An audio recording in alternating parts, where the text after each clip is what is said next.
ব্রহ্মপুত্র নদের তীব্র ভাঙন চলছে ময়মনসিংহের গৌরীপুরে। এরই মধ্যে ঘরবাড়ি হারিয়ে নিঃস্ব হয়েছেন শতাধিক পরিবার।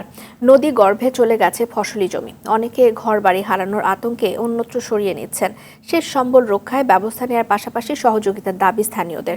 ময়মনসিংহ সংবাদদাতা মোজাম্মেল খোকনের তথ্যচিত্রে জানাচ্ছেন নাদিরা সুলতানা। নগদের কাছে সব গ্রাহকই প্রিয়, তাই তো সারা দেশে ক্যাশ আউট চার্জ সবচেয়ে কম। চোখের সামনে নদীগর্ভে বসত ভিটা ফসলি জমি হারিয়ে পাগল প্রায় বৃদ্ধ আব্দুল খালেক ঘরবাড়ি হারিয়ে পরিবার নিয়ে বিপাকে পড়েছেন তিনি। প্রতিবছর বর্ষা আসলে উজানের ঢলে ব্রহ্মপুত্র নদের তীরে ভাঙন শুরু হয়। এবারও তীব্র ভাঙনে দিশেহারা মানুষ। শত শত একর ফসলি জমি, বাপদাদার বসত ভিটা হারিয়ে নিঃস্ব হয়েছে ময়মনসিংহের গৌরীপুর উপজেলার ১০০-র বেশি পরিবার। ভাঙনের ঝুঁকিতে থাকায় অনেকেই ঘরবাড়ি অন্যত্র সরিয়ে নিচ্ছেন। নগদের কাছে সব গ্রাহকই প্রিয়, তাই তো সারা দেশে ক্যাশ আউট চার্জ সবচেয়ে কম।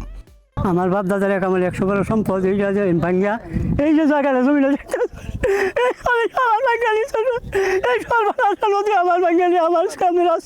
গাঙ্গিয়া বাঙ্গিয়া বাড়ি নিতে নিতে মনোরুন সবগুলাই নিচে গাও। বাপ দাদার ঐতিহ্যবাহী বাড়ি পিঠা জায়গা সকল কিছু আমার নদীতে আমার দোষে পড়ছে। এদিকে ভাঙন রোধে প্রয়োজনীয় ব্যবস্থা নেওয়ার পাশাপাশি ক্ষতিগ্রস্তদের তালিকা করে সহযোগিতার কথা জানান জেলা প্রশাসক। পানি উন্নয়ন বোর্ডের সাথে আমাদের রেগুলার যোগাযোগ আছে এবং বিএডব্লিউটিও তাদের সাথে আমাদের কথা হচ্ছে।